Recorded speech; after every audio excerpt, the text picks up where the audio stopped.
force, the more you block. This is the paradox of effort. It works up to a point. After that, it becomes self-sabotage, because life and your mind respond far more to lightness than to desperation. Now that you understand this, let's get to the good part. What neuroscience actually says about this pattern and how you can break it. Science has already proven trying too hard can trigger the same neural circuits involved in fear and scarcity. And when that happens, you enter a cycle that sabotages your own intentions. Let's break this down simply, but with real science. Stop trying. Neuroscience and the universe will do it for you. What if the biggest obstacle between you and what you desire most is your own excessive effort? How many times have you tried with all your strength to change something in your life, a relationship, your career, money, your health, and still, nothing seemed to work? Today, I want to show you why trying too hard might actually be pushing your dreams away, and how neuroscience and the universe step in when you let go of control and learn to allow. Sounds counterintuitive? Then stay with me until the end, because this video might flip a powerful switch in the way you think, act, and co-create your reality. You were taught to chase, to fight, to never give up. But no one told you that trying too hard might be exactly what's blocking you. You know that moment when you want something so badly that you start obsessing over it? You wake up thinking about it, go to sleep thinking about it, try 1,000 different strategies, and the more you try, the further it seems. That happens because your brain begins to associate that desire not with the pleasure of having it, but with the stress of its absence. By trying too hard, you enter a state of anxiety, control, and lack. And that sends a direct message to your body: something is wrong. You start acting out of urgency, fear, comparison, pressure, and slowly, that pure intention turns into desperation disguised as focus. When you're obsessed with a result and start to feel frustrated, the brain activates the amygdala, a structure responsible for detecting threats. According to a study published in the Journal of Neuroscience, chronic activation of the amygdala suppresses the prefrontal cortex, the part of the brain responsible for decision-making, creativity, and planning. In other words, the harder you try, the less clarity you have. There's a system in your brain called the reticular activating system. It acts as a filter, deciding what you pay attention to in the world around you. When you constantly focus on what's missing or not yet working, your brain filters your reality to show you more of that. It's like programming your mind to find obstacles, not solutions. Neuroscientist Dr. Joe Dispenza puts it this way: the brain is a prediction machine. It relies on what you focus on to keep you safe. If you vibrate worry, it will just show you more reasons to worry.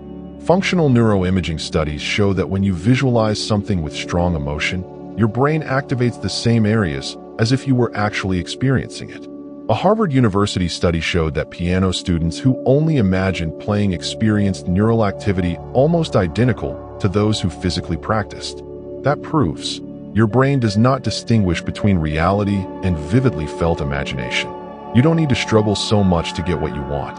When your brain is calm and guided by clear intention, it becomes your greatest ally. And when you combine that with the intelligence of the universe, magic starts to happen. Have you noticed that when you let something go, things seem to flow more easily? That's not a coincidence. That's energy. That's physics. That's the universe responding. In spirituality and even some principles of physics, there's a concept called the law of the void. Anything that's full has no space for the new. When you're obsessed, anxious, trying to control everything, you're filling the space with tension. And the universe simply can't deliver. Not because it doesn't want to, but because there's no vibrational space for the new to enter. Just like nature abhors a vacuum and seeks to fill it, the universe seeks to deliver what you're ready to receive, but you're only truly ready when you trust enough to let go. According to quantum physics, everything is vibrating energy, including your thoughts, emotions, and intentions. When you vibrate scarcity, worry, or doubt, you collapse possibilities that match that frequency. But when you vibrate peace, gratitude, and trust, you tune into realities where everything is already working in your favor. Dr. Bruce Lipton, biologist and author of The Biology of Belief, says, your body is an antenna. Your thoughts and emotions change the frequency of that antenna, which connects you to different possible realities. Letting go of control isn't giving up. It's a deep act of trust.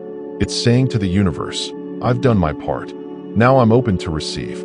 And it's at that moment that synchronicities show up, that people appear, ideas come, and things that once felt blocked begin to flow effortlessly.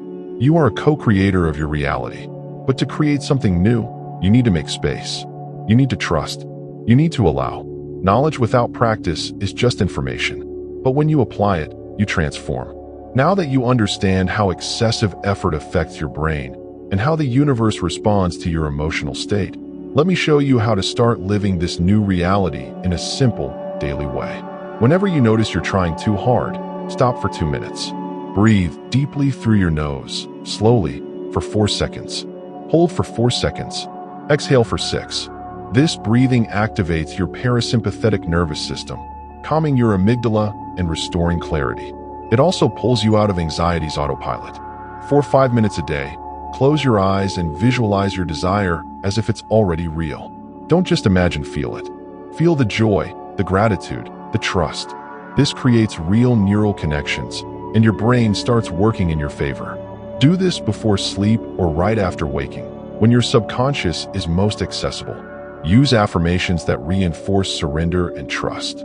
I trust the perfect timing of the universe. What's mine is already on its way. I release control and open to receive.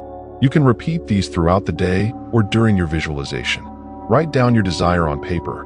Read it aloud with intention, then store it in a box or envelope. Symbolically, this means you've handed it over to the universe.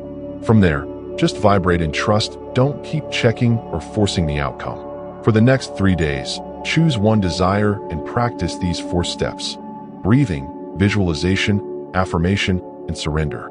But don't try to control the result. Just observe. Transformation doesn't come when you force. It comes when you trust. The brain needs direction. The universe needs space. And all you need is to allow. Stop trying. Start trusting.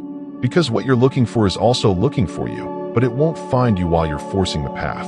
Remember what we saw today? That excessive effort activates brain areas linked to fear. That your neurological system and the universe respond far more to worthiness and trust than to desperation. That when you let go, allow, breathe, and feel, you align with what you truly want to experience. Now, the choice is yours. Will you keep trying to control everything? Or will you take the first step toward true co-creation? If this message spoke to you in any way, comment below. Today I release and trust. Subscribe to the channel and hit the notification bell, because in the next videos, I'll take you even deeper into this journey of reconnecting mind, energy, and reality. And share this video with someone who needs to stop struggling and start allowing. I'll see you in the next one. And until then, remember, your power is not in the effort. It's in the vibration.